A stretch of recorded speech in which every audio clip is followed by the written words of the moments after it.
Hello, ECAN Nation. How are you? Rob Howden here. Great to be on another edition of our Face2Face show here on YouTube. Thank you so much for tuning in. If you're not already a subscriber to our YouTube channel, make sure you click that subscribe button, click the like button, because we're going to be coming out with a lot more content here throughout the 2021 season, of course, moving forward into 2022. This is where we're going to do a lot of our content work. Today's show is going to be an interesting one because a lot of amazing events, of course, coming throughout the season, and the World Karting Association kind of refiring things, I think, at the Charlotte Motor Speedway over the last couple of years. Of course, the sprint track on the inside of NASCAR's 3 and 4 have been repaved. There's been some events there. WK's got a lot of stuff going on that track, but they're getting back to the kind of multi-discipline series. If you've been in the sport for a long time, you remember the North American Karting Championships back in the 90s, where we had FIA World Championship events on the sprint track. We also had the full road racing series on the big track. We had a pavement race on the oval on the front straightaway that uses the NASCAR pit lane. We had a race in the back as well. There was a ton of racing going on during those weekends. They were normally in October or November. They're kind of doing that again, and that's the cool thing. So back at it again this year with the Charlotte Karting Challenge. We'll talk about that. There'll be a Manufacturers Cup race, a national road race, and a dirt race all on this April weekend. And joining me here today, it's going to be awesome. I've got Mike Tetreault and Kevin Williams. Let's bring them in. We'll start with Kevin. Bring in Mike. Guys, thank you so much for joining me. Thanks. Hi, Rob. Yeah, good to see you and everybody in ECAN world. Yeah, great to have you guys with us. Obviously, I think just to start off with, we'll talk more about what's going on in 2021. When it comes to the World Karting Association, those who have been in the sport for a while, even those who are new to the sport, it's one of those iconic names, right? WK celebrating its 50th anniversary. I think we should probably start with that. That's a milestone for an organization in our sport. Luckily, I'm not that old, so I don't remember. No, I'm kidding. But yeah, listen, WK's 50th anniversary this year. Sadly, I don't have a banner that has our logo, which celebrates the year. We started out the year with a great history lesson Randy Kugler helped with. But, to echo some of your comments in the opening, we'll get more into it. George Kluger and the founding fathers of WK always wanted a place for everybody in karting. And for a while, we got away from that, and for no other reason than we just did. Yeah. And now we're starting to get back to that with our multidiscipline and a lot of diversity. And that's just it. I think that, you look at the sport and a lot of what we cover, of course, on eKarting News, and things have kind of just the way things, I know you guys have all been in the sport as long as I have, right? 25 plus years, even more.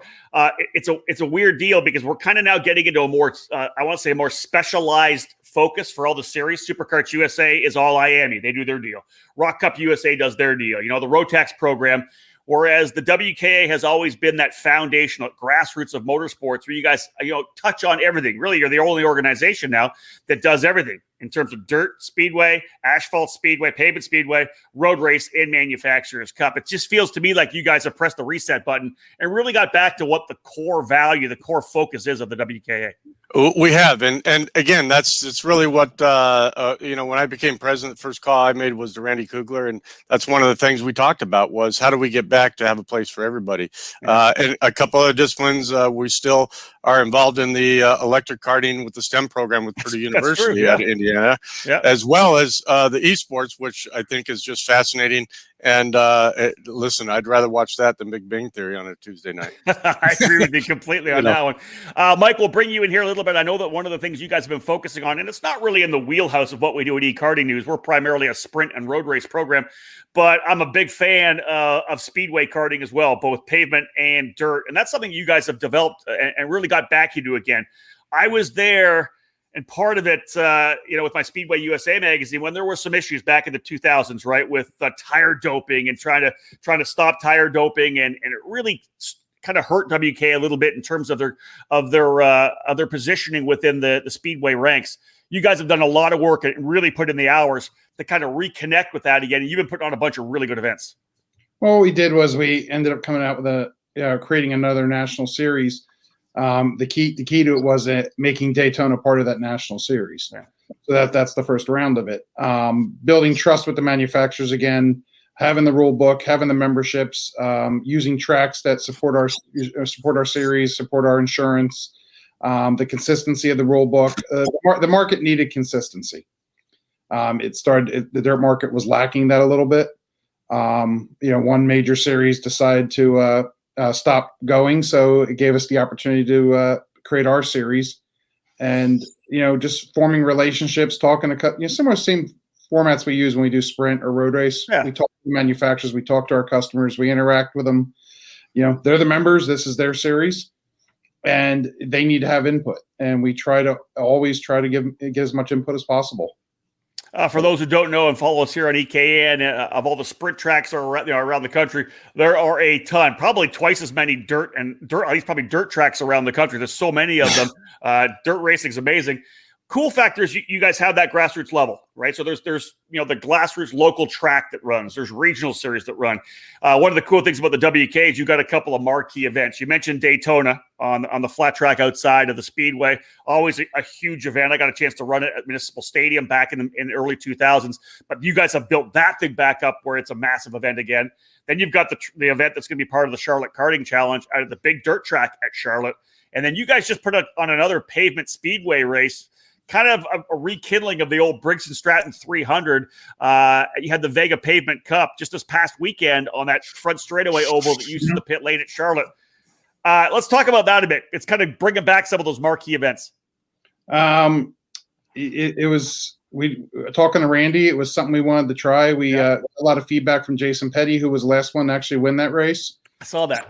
And we spoke to, again, talking to the manufacturers. Is this something you guys would be interested in?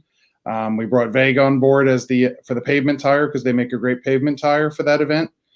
And we just went back from a little bit of history, did a 100-lapper all-pro race, a 50-lapper junior race. Under the lights, it was pretty awesome. A lot of people said it was great. When are you going to do it again? We had Pit Road TV there. We had Facebook posts saying, why didn't I come? How did I miss this? When are you going to do it again? That's it. So the excitement's there. The Speedway is awesome to work with, and it just we're bringing back the what WK was, with pavement and dirt and sprint and everything. We don't want to be labeled as we're just Man Cup, we're just road race. Now we're everything. That's what it was back in its history, and that's what we're looking to continue to do. I say we say we're doing this, but there's a ton of people behind the scenes that and partner with us that help all these things happen. The new ideas, rekindling of old ideas. I can't say enough about our partners and of course the racers who say, "Hey, if you guys are going to do it, I'll be there." That's it, right? I again, going back to those days when we were at the North American Karting Championships at Charlotte, and that Briggs & Stratton 300, which was on the front straightaway, it was the night race. Everything was done on the big track. Everything was done on the sprint track, and everybody, crack a beer, head over to the grandstands to watch this event. And I remember, 60, 70, 100 drivers trying to qualify to get into the 30 cars that were able to run in that 300. We had pit stops. The 100-lapper, Mike. Did the guys have to make pit stops at that point with 100 laps? No, the clone engines can go anywhere between 120, 130 I was going to say, that was just, all right. Yeah. The 300-lapper, back then was great. I don't know if we, that's an older, different generation. It totally is. That was fun, though. These guys were feeling it after 100 laps. I think 100 sufficient. I think we started 30. I think we started 36. I think about halfway through we were down to 18. I think 10 laps ago we had 15. All right. I like it though. Glad to hear it's back.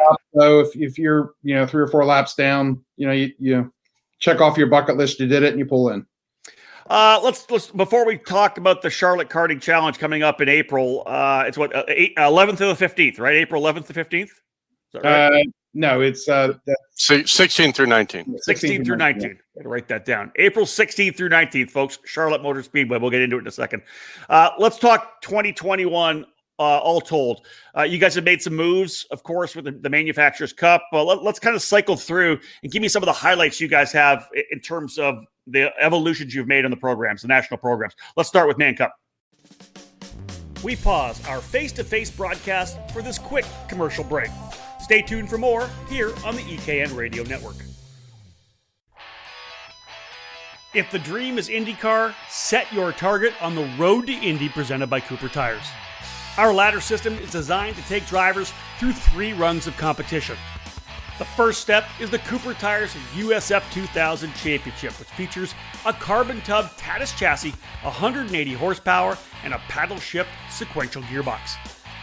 Boost the USF 2000's output to 250 horsepower for the Indy Pro 2000 program, the second rung on the road to Indy.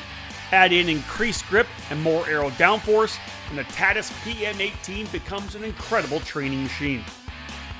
The final step before IndyCar is the Indy Lights Championship presented by Cooper Tires. The Dallara IL15 boasts a whopping 450 horsepower.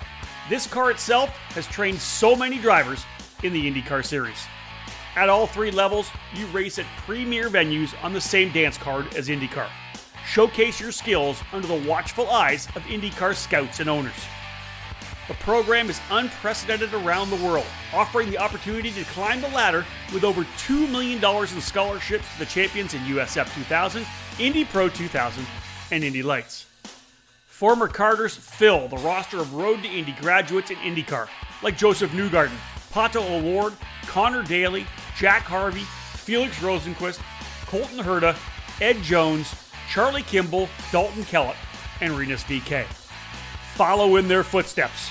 If you want to race IndyCar, there is only one choice: the Road to Indy, presented by Cooper Tires.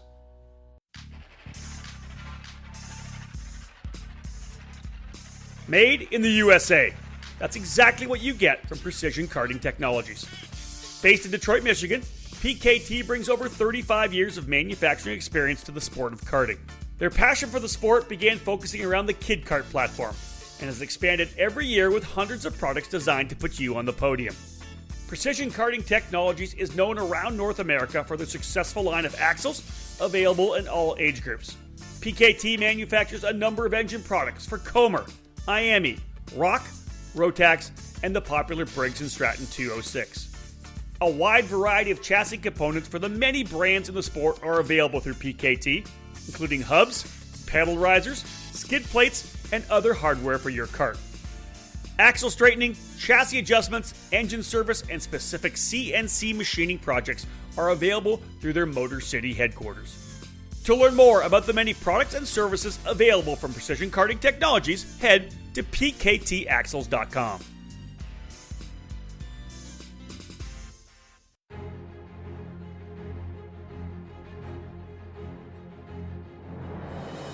The Briggs & Stratton 206 engine is where out-of-the-box ease and outstanding consistency meet to create legendary races.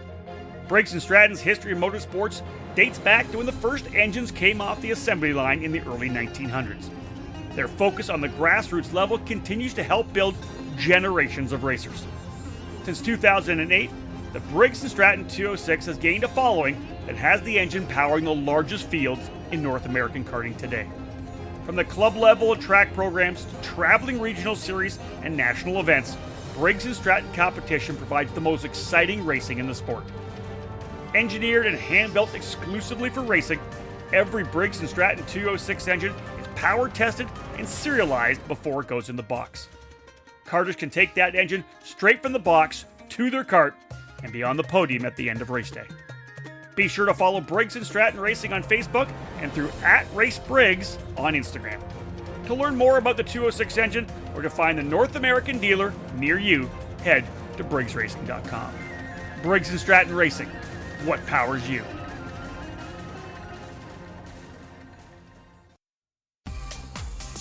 Welcome back to Face2Face on the EKN Radio Network.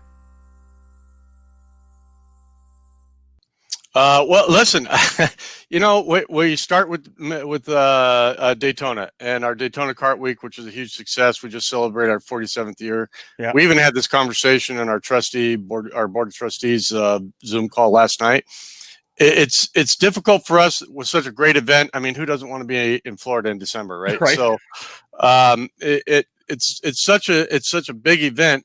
We always had a problem having a place for everybody. And we always, in Man Cup, we always had people who said, gosh, my class isn't running, I can't make it. I was going to be there. So this year we took a very different approach, which was one of Mike's ideas. We opened up all the classes. The ones that didn't enter and didn't get 4 or 5, Sorry, guys. And actually, we wound up only turning away one guy who actually said, no problem. I'll take my ICC over to the road race track. I'll run over there. No problem at all. Yeah. I still gave him the trophy. Here you go. First place, for didn't even. And it worked out really good. So we allowed our members drive our organization. We allowed the members to choose what was going to be run, and that really set the stage for our Men Cup. And then we learned a little bit from that. And I'll let Mike talk about just a couple of sliver changes we made for this year. And it looks like it's going to be a great program because once again we're servicing the karting public. Mike, the concept is, we'll talk about the cadet drivers. You got a 9-year-old kid, and he basically can just bring one go-kart. He can race. That 9-year-old kid races a mini rock on day 1. He races a 206 on day 2, and he races a mini Swift on day 3. They can basically use one go-kart, convert it over, which we saw a lot of our customers do. Yeah. The senior and junior drivers, there's flexibility for that. We got the Margay Ignite program in there, which is a great program.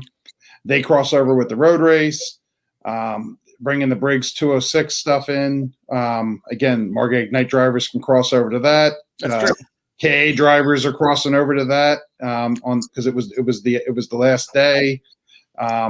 We had a place for everybody and multiple opportunities to race in many classes for everybody. All the classes are national championship classes, so. A guy could, there's always that possibility of winning a Triple Crown if you wanted to. I like that. Something again we haven't had. Yep. The ability to win the Triple Crown again. But more of it is it's a filterization. It's to see what's good, what's drawing, what's not. That's it, right? Yeah. KA stuff is going to draw good. 206 stuff's going to draw good. Mini Swift's going to work. Mini Rock is going to work. A Micro Rock's going to work. X30 Junior, it's hit or miss. I understand. Yeah, there's big money on board. Those classes are a little bit more popular. When there's not big money on board, people just default down to the KA stuff. That's it. That's very true. Well, the key factor is, like you said, you're listening to your customers. You open things up. You're letting them you're letting the masses come to say, hey, this is what we're going to run. This is what we want to run. So you focus on that. I think that's a tremendous way of doing it. And I'm hoping you guys see continued success. And of course, running at Charlotte in April is going to be big for all the people in the Manufacturers Cup. Kevin, let's look at road racing right now. Again, it's always been a core part of WK. I still remember when I was a kid going through karting books and seeing pictures of supercarts or whatever at Daytona. I'm like, this is amazing, right? And I didn't get into the sport for another 15 years after that. But the WK has been racing at Daytona, road racing for many years, but it's just been very connected to road racing. How does the road racing program look for 2021? Our very first Daytona race was road race only in '74, so it was awesome. But road racing is very, very important to American karting. And it's because of all the different, a lot of the racers are mechanics. A lot of them are fabricators. A lot of them are great racers, and they've been in the sport forever. They just want a great place to race. Even though we'll have a series and a schedule, some may say, gosh, I can't make that weekend, but I sure would like to go to that other track in August or something. And so we have to make that available for those road racers. Throwing in the Charlotte Karting Challenge and the NASCAR Roval was just one of them. So people could say, it's really cool. It's one of the reasons I did road racing as a kid. You got to go to cool tracks that you saw on TV, right? Yeah. And in championship or not, you still got to race Laguna Seca or wherever we went back in the day. Yep. So, so we started out Daytona, and it was huge. We had our Daytona for road racing was gigantic, very successful. We were lucky enough to host the famous 50 kart challenge and amazing 100cc laydown. Guys were pulling their laydowns out of the rafters and dusting them off to come. Great, awesome. Yeah. And the industry got so much behind it. Even a guy got 39th got a prize. Yeah. So it was really great. It wasn't just for the winners and everybody that participated. We wound up with 62 of them, and it was amazing, absolutely amazing. The first lap, you couldn't even hold your breath long enough. There were so many karts. It was great. That's it, right? But I couldn't at my age. But anyway, then we just got done with Roebling with our partner Southern Kart Club. And that's really the road racing tracks, number one, are becoming less available. Yeah. And at the same time, they're also becoming more expensive. COVID has a little bit to do with that because the movie industry is actually renting a lot of the tracks and compressing the dates. So we have to rely on our partners, Southern Kart Club. So we raced at Roebling this weekend. Great turnout, wonderful event. Then we get ready for Charlotte Karting Challenge, which is a WK only event. All three of those races, a WK racer could participate and get points and whatnot for the championship. Sorry. Right? So it's muted. I don't know why. I had my, it's important to us to have. And then, of course, in May we join CES at Gateway Worldwide Technology. Thank you, Robbie. You would know. I would know. And then we continue on with our series with Mid Ohio with Dark Kart Club and AKRA, and then at the end is September in Pitt again with Dark Kart Club. So that atmosphere of those cool tracks with all these organizations together, the best people win as a racer, and we have to keep that series going. And so they all have a place to race. So and they're not shy about giving us feedback either. Well, and I think one of the interesting things too, and I'll go back to Daytona a little bit, and I really like that you guys did this. Obviously, the Margay Ignite Challenge, MGM was on board as well, but you had so many sprint guys running on the big track at Daytona. I love seeing them have that opportunity to sample road racing. I know when I first sampled road racing, I fell in love with it. So to get these guys at Daytona to have a chance to do that, potentially do it as well, some of them may do it in Charlotte, but that was really cool at Daytona. Absolutely, and I mean, for Keith and Mike to actually came up with that idea, Keith Freeberg from Margay, to come up with that idea. They raced with the sprint track 2 days, then they moved over into a big area at the road race. And I mean, even a guy who's never raced won, Ferrucci, won on the road race day for the Margay Ignite. So I would tell them, you guys don't know. You think you know drafting on a sprint track? Wait till you get there. That's it. That's it. And I got to tell you, with the sit-up program Ignite, the 206. I mean, guys could come out of retirement. Guys could get started in karting and have fun now on both tracks. And I love that about the sport. All right, let's jump into the Charlotte Karting Challenge because, again, Manufacturers Cup, road race, the dirt track as well. Mike, I know that you've been spending a ton of time in Charlotte. Do you want to kind of get things rolling right now? We gave you that date. It seems like everything's really starting to pick up momentum for this race, beginning with the Manufacturers Cup. We've got some news about road racing we'll drop here as well. But let's just talk about the Manufacturers Cup so far. A lot of excitement brewing for the Charlotte Karting Challenge. Yeah, the excitement's there for the Man Cup. The excitement's there for our summer series. We'll be starting in May. The dirt program's extremely excited. We made a partnership with our dirt program's actually going to be Friday night. We'll have support classes. Saturday night Saturday's event will be a points race for the GOAT series. Okay, it's run by Terry Odom, and that we believe that's going to generate a lot of entries. Terry's a great supporter of our insurance program. His 2 tracks at Paradise and Triple T. And he's got a great program. We want to bring that into our show for Saturday, our program on Friday night, and just make it a truly fun event. Road race, obviously, we got a great announcement we're going to make with you about supporting and really branding that program and getting a new kind of coverage into it. And we're very excited about that as well. Well, let's talk about, you guys dropped the track layout for the road course, and Kevin, as it happens on social media, half the people like it, half the people don't like it.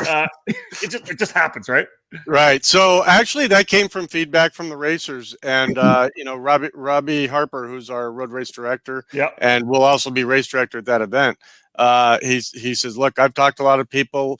Let's try a little bit of something new." And a lot of people said, "Listen, what NASCAR does is what we see on TV. Can't we do that?" We didn't do the back chicane really for safety. There's enough technical aspects of the circuit that we don't really need that much more technicalities. Yep. But that's the only difference between what NASCAR is doing on their Roval and what WK is doing. So, I mean, for the guys who said, "Gosh, I wanted to try and beat my time from last year," well, maybe we'll go back to that track another time. That's right. But really, that was input from the racers. I mean, we were even on Saturday night where we were at the 100 lap pavement race. I even had local road racers come to me and say, "Why aren't we doing that?" So again, that's input from the members, and I'm excited to see how it goes. We pause our face-to-face broadcast for this quick commercial break. Stay tuned for more here on the EKN Radio Network.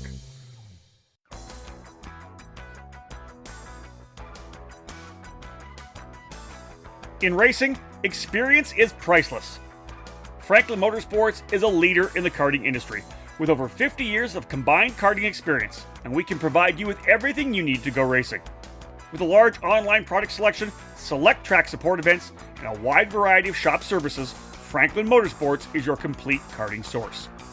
Check out our online store at www.franklinkart.com, where all our products are just a mouse click away. We're constantly adding to the growing product selection on the online store, and we ship daily to ensure products get to you quickly. We specialize in IAME engines, tilt seats, ceramic products, driveline branded products, Briggs & Stratton engines, OTK products, and of course, the championship-winning Merlin chassis. In our online store, you'll find a variety of items to fill your karting needs. Franklin Motorsports is also known for our wide variety of services and is home to Innovative Engine Works by FMS, our in-house engine service department. Frame straightening, kart prep, and dyno testing are all services offered regularly at Franklin Motorsports. For all things karting, visit franklinkart.com.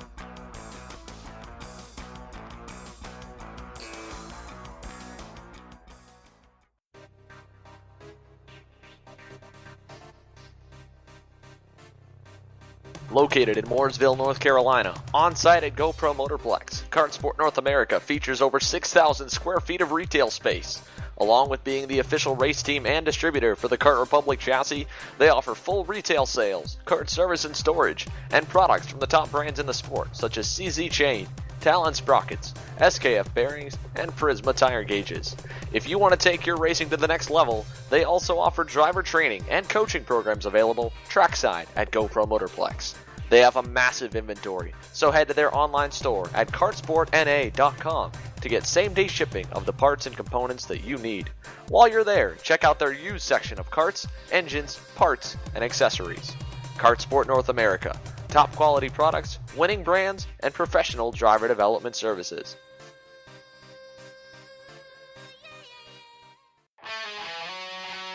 Fast, fair, and fun. Ignite Spec Karting offers you all of that at an affordable price.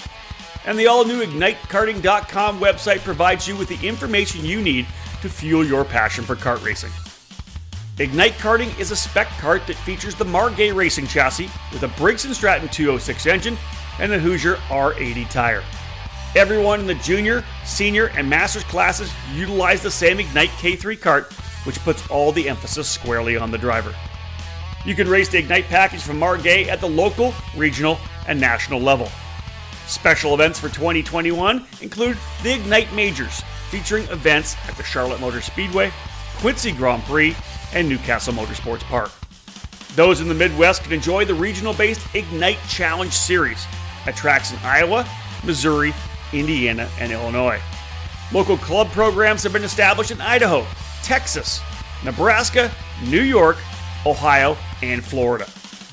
All the information that you're looking for on events throughout the country and on all the Ignite kart packages, including dealers in your area, is available at IgniteKarting.com. Get off the couch and on the track this year. Ignite Karting. Fuel your passion. Welcome back to Face2Face on the EKN Radio Network. Anything else like the 50 kart challenge coming up for this one? I've tried to encourage the team, as most of you know, I do a third Thursday every month on Facebook to make myself available to the karting community, and I've tried to review that. I know that there's going to be a lot. I also know there's going to be a lot of sit-ups in 206, and so we'll see. I mean, we've just rekindled our relationship with Briggs & Stratton, longtime partner, so we'll see. That's all I can say is we'll see. But it is, for road racing, it is WK's Grand National event. Okay. So for the national classes, there will be an eagle on the line. There you go. And here's one thing too. I'll drop it here right now, Mike. You and I could talk about it. Mike picked up the phone and called me earlier this year. And for those of you who follow eKarting News, you know that we do our EK and Trackside live programs where David Cole and I will be trackside, or David's by himself. Of course, he's heading down to the USPKS race this weekend. And we do our trackside coverage, which is daily race reports, all the social media that we put out, top 10s on Facebook and Twitter, all the stuff that we do content-wise on Instagram, you name it, whatever it may be. Well, we're hooking up with WK. And we're coming down to the Charlotte Karting Challenge. But it's a bit different because we're not covering the Manufacturers Cup race. EKN is going to be covering solely the road racing event for this particular race. I think it's awesome. You're going to do an outlap too, right? David will do an outlap. Oh, we'll do an outlap. We'll do an outlap. We'll do a debrief podcast. Got to do it all. Oh, yeah, it's everything. The podcast before, afterwards, we'll interview a couple of the winners. David's going to be trackside there. Obviously, there's no announcer for that event, so it's not like we can do a live broadcast. But all the social media, we'll probably do a Facebook Live quite a bit, Instagram Live. We're going to do a bunch of stuff, but EKN's going to be focused on just road racing for the Charlotte Karting Challenge. Mike, that was, I think, your idea. You came to us with it, and we're excited. I think it's awesome. Well, it's something new for all of us, and again, the road race community deserves to be heard and what they do out there, and to show people what it really is. We're starting to approach that now, and we were talking about Daytona earlier. What was really, really cool about Daytona on that last day of Man Cup and last day of road race, that morning I pulled in the track and I saw people pushing carts from road race to the sprint track. I saw people pushing carts from the sprint track to the road race track. So we were starting to already see there was 206 guys that were racing road race that pushed over to do the 206 class on the last day with the sprint. And you saw KA guys and those guys pushing their KA carts over to the road race for their last day. So it's about education and getting everyone to know about what's out there. And what you can do, right? It's a throwback. People, I did an interview with Sean Bailiff just last week from Trinity Karting Group. He talked about the fact when he was racing karts. Now this is a little different. He'd run a sprint, or he'd run a dirt track like a Saturday night, and then just clean the cart off and go run the sprint track with it the next week. Now you can't do that because of specialized equipment between dirt speedway and sprint racing, but you can with the road racing, especially in the 206 classes. And I think that's super cool that people can understand now that, hey, if you're a sprint racer, like Kevin, you said, you get a chance to go and run some of these racetracks that you see Indy cars on, right? You can go run that racetrack. And that's the beauty of that program, to be able to have that crossover. Well, we even had, an idea that me and Keith Reber actually came up with. If the course wasn't so abrasive, almost like bead blast at the dirt track in Daytona, we actually thought about doing an ignite race on the sprint track, ignite race on the road race track, and the third day we were going to be on the dirt track. Problem is, it just that limestone just bead blasts the crap out of the go-karts. Yeah, I hear you. The Keith, you rent a bunch of go-karts. I really don't think you want them all destroyed at the bottom of the go-kart. That's very true. Yeah, so that was the only thing that probably stopped us from doing that idea. I mean, it would have been so super cool to do. And can you imagine winning, like if you had the Triple Crown there, and the top was having top points in all three? Yep. Oh, if you won all three, you got some ultimate package. Yeah. But again, I think it would have been hard on his carts that he rents and everything else, and even the customer carts, because that program is built on an economical program. A guy buys that cart and hopefully keeps it for 2 years. But we don't. The surface was the only thing that stopped us from probably doing that. But it would have been really cool, and everything we do with Keith now is great, and his program's great, and it's we love having it with us. For me, I think it's an example of the way you guys are thinking now. You're kind of thinking outside the box. What can we do for excitement? What can we do to give more opportunities for our drivers to race different stuff? I like that idea and that approach right now. Kevin, do you feel like that's what you guys are thinking? Yeah, I mean, listen, as we talked at the beginning of the show, that we wanted to have a place for everybody, but at the same time, do it in a cool way that's rewarding to the racers. Yeah. Excuse me. So, for us to come up with these new ideas I told the people at Daytona, Mike and I said, guys, we got the track. Let's do something cool. We're here. And so I think you're going to see more of that. Giving money to some sprint racers, yeah, that's important. But giving back in marketing to road racing folks, and some of our partners are going to give to them, and come up with a creative program. I think you're going to see a lot more of that, and it's a lot of fun. and give something to racers that they do something other than just win a trophy. Let's wrap this thing up, guys. Mike, I think you brought it in real briefly. We haven't really had a chance to talk about it too much yet, but the repaving of the sprint track at the Charlotte Motor Speedway, again, this track's been around for 20 plus years. At one point it was ground up, but some of it was ground up as they were doing some work in the area.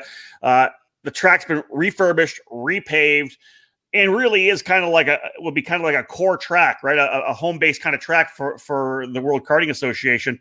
Let's talk about the Charlotte Club Series. Now, you guys, obviously there's a track just up the road in Mooresville at GoPro Motorplex, but you're working with Eric Jones. You guys are going to have a limited club series happening actually at the track at Charlotte.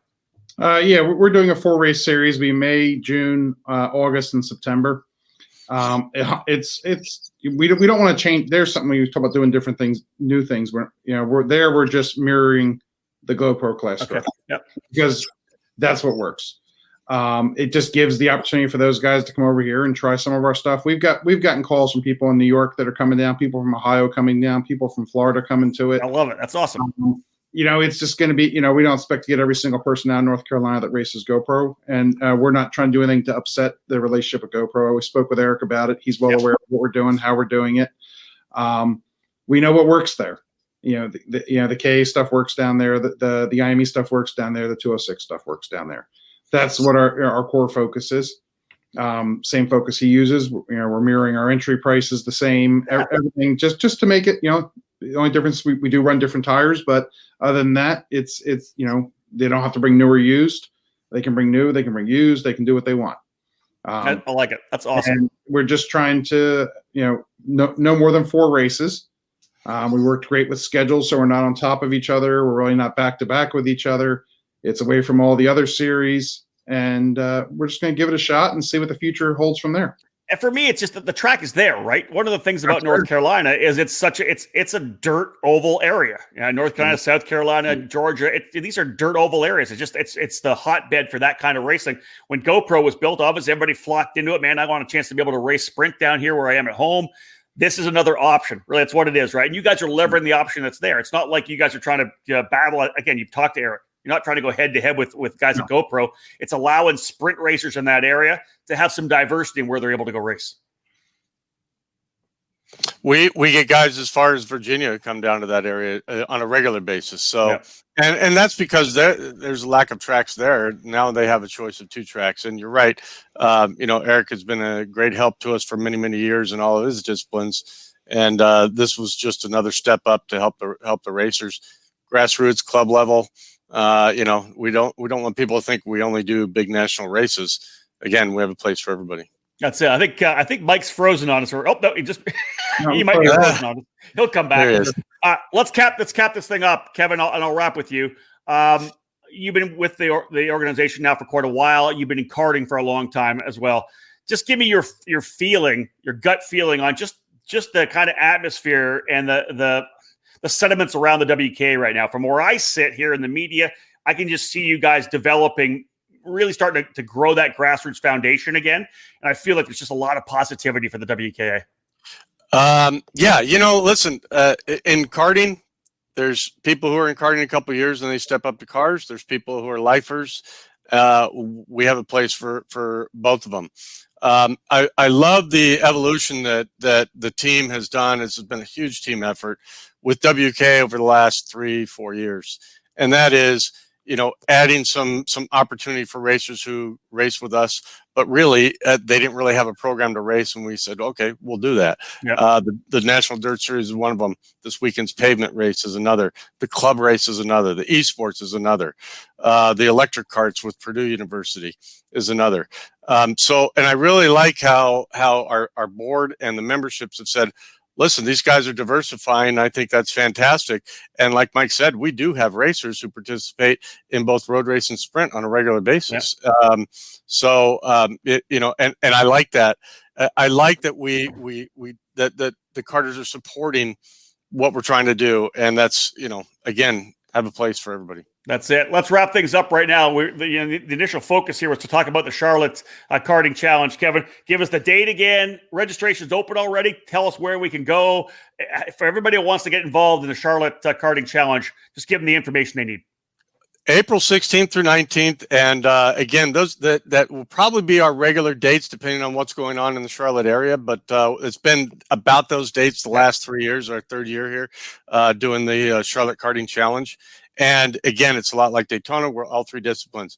On the worldkarting.com website, every racing series has its own page. All the information for that page is on there. Some is shared. For example, we have hotel discounts and travel discounts on every page. All the entries available for all the series. We're going to start opening up parking and paddock space here pretty soon, probably next week. But otherwise, everything else is on there. All of our entries are electronic now. We're trying to get away from shuffling paper, although I love to see in the history on the wall behind Mike, we don't need a lot of paper. So, so anyway, but yeah, we're ready to go. And the track is excited, very excited to have us back. So, folks, I'll grab that link for the WK site. I'll share it in the review below. So just have a look there if you want to click right to the link to get signed up. Otherwise, I think Mike's locked up again. I'm still here. You're still, you just not moving. I'm just a statue. Well, Mike, Kevin, guys, thank you so much for taking some time out of your day to join us. I appreciate it. Just a month away right now. You guys will be back to Charlotte. Again, the Charlotte Karting Challenge. I think I love the throwback. For me, it's a throwback. I know it's been 3 years, but for me, it's a throwback to those awesome days at the North American Karting Championships. And I just love what you guys are doing. Thanks, Mike. I appreciate the opportunity to share it with the world. All right, guys, I'll drop you in the back. We'll wrap things up. You guys stay in the back of the studio. We'll chat afterwards. We'll get rid of Mike. We'll get rid of Kevin. A couple of guys that have been in the sport for a long time, have a lot of passion for it. And, of course, in these volunteer positions with the WKA, doing what they can. And, again, as I said, there's kind of a specialization happening right now. I think we all know that, right, in the sport. There's Rock, there's IAME, there's Rotex, there's Briggs, whatever it may be. People are focusing. Where the WK is still holding on is that foundation for the sport where they do everything. They do sprint racing, road racing, and they're involved, of course, in the dirt and pavement speedway programs as well. And it's good to have that in our sport, and it's good to have people that are in the industry who want to make sure that we're taking care of grassroots racing as well. We do want to thank you guys for joining us here on another edition of Face to Face. Again, Kevin Williams and Mike Tetreault from the World Karting Association joining us. If you haven't yet subscribed to the channel, do that. Give me a like on there, please. And again, as I said, I'll put the link to the WK website in the overview of this particular show beneath here. So again, thank you so much for joining us, folks. Much more content to come here on the YouTube channel. My name is Rob Howden. Book it.